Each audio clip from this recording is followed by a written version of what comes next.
how to add touch flashlight to the lock screen on Samsung Galaxy S26 Ultra.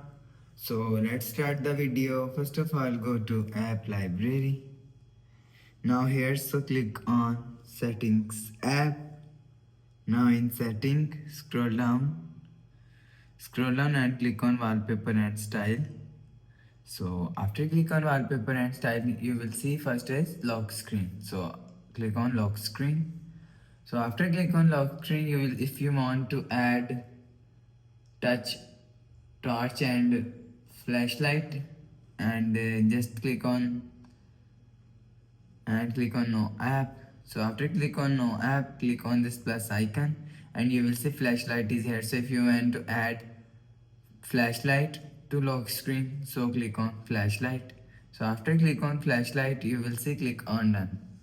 So after click on done, again click on lock screen, you will see flashlight is add on lock screen. So after the process, go back to home screen, refresh phone. So that's how you can add torch flashlight to the lock screen on Samsung Galaxy S26 Ultra.